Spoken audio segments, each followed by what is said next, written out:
Ven Señor Jesús, Maranatha. Ven Señor Jesús, Maranatha. Ven Señor Jesús, Maranatha. Si ven pronto, Maranatha. Okay. The little spiritual talk that I want to give today, I don't know if I'll be able to carry it off. It's inspired largely by Father Dolindo, also to a lesser extent by my considerations of evolution. Anyway, here goes. Imagine. Now I'm saying imagine, but I know it's true, but this would be a little Gedanken experiment or whatever, thought experiment. Imagine that divine providence is really for real, which it is, but just imagine it's for real. And imagine that absolutely everything that happens in your life is being very, very, very carefully, attentively planned and arranged by God. That He is watching over you literally every second, every minute, and He is spending all of His time and energy figuring out what the absolute best thing He could arrange for you. Remember, He wants to get you to heaven. He doesn't really care so much about how much fun you have this evening. He doesn't want you to have fun this evening, by the way, if it's going to interfere with your getting to heaven. Anyway, it's a long story. I'm not going to say, but He lets you. But you know what I mean. He lets you to some extent. But His concern is what's genuinely best for you, because you are going to live for all eternity, and He wants to maximize your eternity.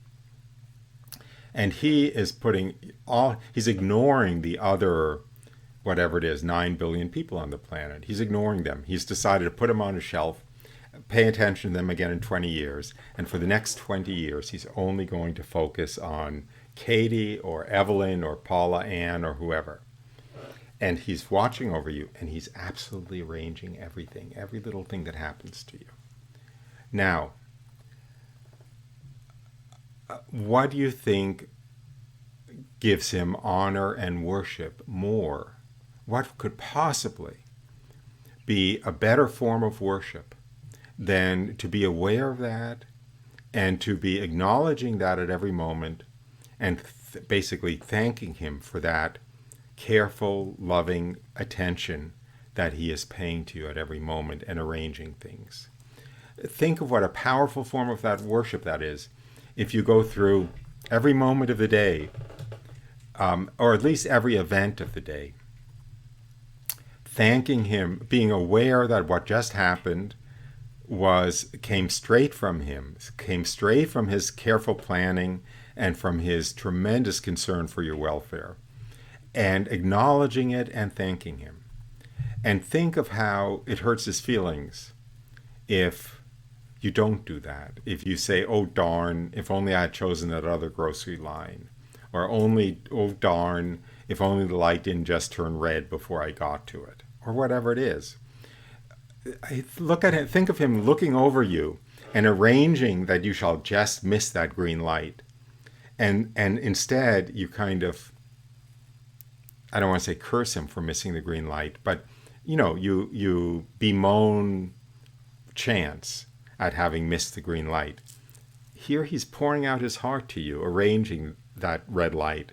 And instead of acknowledging and recognizing His providence, you're complaining, 27, almost 24/7, complaining about everything that He's doing with total attention for your own good.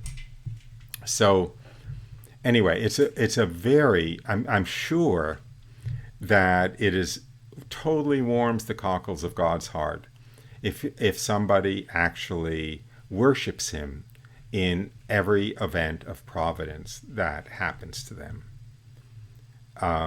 And it's a way, it's a way that we can, you could say, pray without ceasing. It's a way that we can worship Him throughout the day without doing anything in such an incredibly valuable way. Simply by acknowledging and being grateful to Him, acknowledging His providence and acknowledging His mercy. he wants, you know, he okay, look at the Muslims, whatever. Let's pretend that they think that Allah is God. I mean, most of them do think that Allah is God or whatever. Some of them, when they're praying to Allah, actually are praying to God, even though that's not the intention, so to speak, of the Quran. Islam worships God's power and his omnipotence and his sovereignty. That's the quality that is the overwhelming quality of God. What's the line? The most. Anyway, I don't remember it because it also says Allah, the merciful one. It's hard to reconcile that with the behavior, but anyway.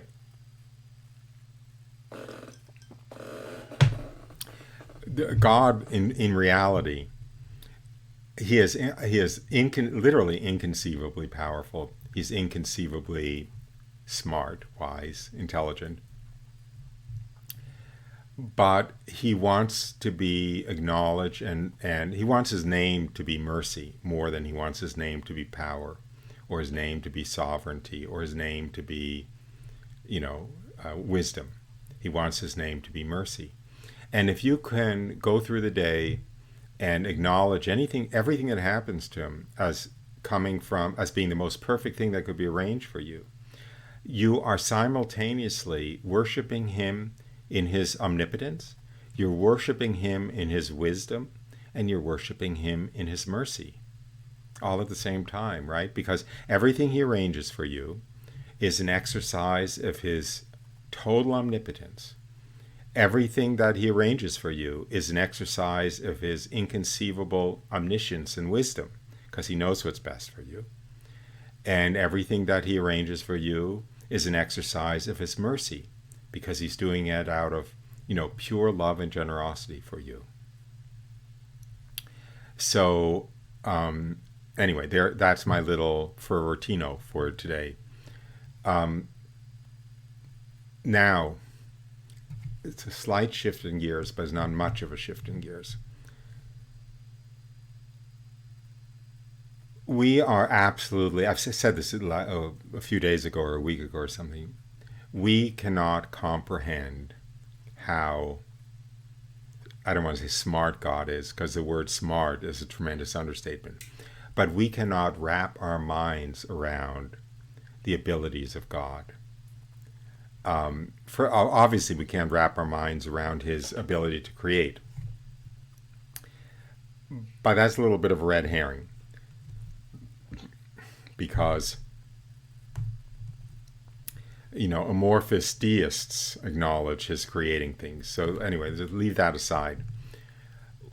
One of the reasons it's so difficult for us to accept that he is arranging everything that happens to me, Roy, to you, Sanya, to you, Al, to you, Paula Ann, to you, Bika, and to the other 8 billion people on Earth, every moment of every day, that's an awful lot of detail that he's on top of. That's an awful lot of multitasking, right? It's an incredible amount of, I don't know what to call it, mental activity. It's inconceivable to us, right? So we have a temptation to say he can't possibly be doing that simultaneously for 9 billion people. I don't even know what the world population is anymore. Last time I looked it up, it was 2 billion, but that was a long time ago. It's probably about 5 billion now, I think, 5 or 6 billion. Anyway, okay, but let's assume for the moment that evolution is nonsense, which is a very safe assumption. In other words, evolution is nonsense. But whether you believe that or not, let's do, again, a Gedanken experiment, like a thought experiment. So just for the sake of this line of reasoning, let's assume that evolution is absolute fiction. And every species in the world was designed by God. Every different kind of insect, was designed by God. Every different kind of plant was designed by God. Every different bacterium was designed by God. Every different virus was designed by God. Every different fish was designed by God. Every different bird was designed by God. Every different kind of grass was designed by God. That they were all designed. And think if you're going to design a different kind of grass, beach grass or something. I mean, you're not just drawing it on a piece of paper, right? You have to design, you have to figure out how to get all the cells to work. You have to figure out how to get that blade of grass to, get enough energy from the sun and get enough moisture from the earth and compete against other kinds of grass for space and so forth. Zillions and not zillions, but millions and millions actually of complicated mechanisms you have to design for that particular species. Okay, and there are, somebody tell me, millions of different species in the world. Definitely hundreds of thousands, but it's got to be millions of different species in the world. God designed them all individually. Now, if he can do that, then he can work out providence for 6 billion people at once, if you see what I mean. In other words, let's just sit back and give up on the idea, give up on trying. I'm trying to think of how to express this. Give up on using the limits of our imagination to be limits on who God is and what God can do. Just really, throw that gear shift into neutral. Just stop doing that. Now, there was a reading at Sunday Mass this Sunday. What is too sublime for you, seek not. Into things beyond your strength, search not. Got that? What is too sublime for you, seek not. Into things beyond your strength, search not. This is sacred scripture, right? And it's dead right. See, let me see if I can hold this up and have that probably there. See? It really does come from the breviary for that day. What is too sublime for you, seek not. Into things beyond your strength, search not. God is telling us to, throw the gear shift into neutral and not try to, what are the words here? Try not to seek into things that are too sublime for us, or search not into things that are beyond our strength. See, because that's what we do. We say God couldn't possibly arrange the providence of 6 billion people at once, because that's just too much. Or God couldn't possibly design every species in the world. That's too much. But that is seeking into things too sublime for us, and searching out into things beyond our strength. So there you have it.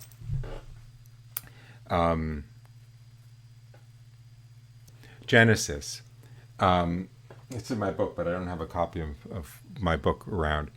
Genesis is really interesting. The creation account in Genesis.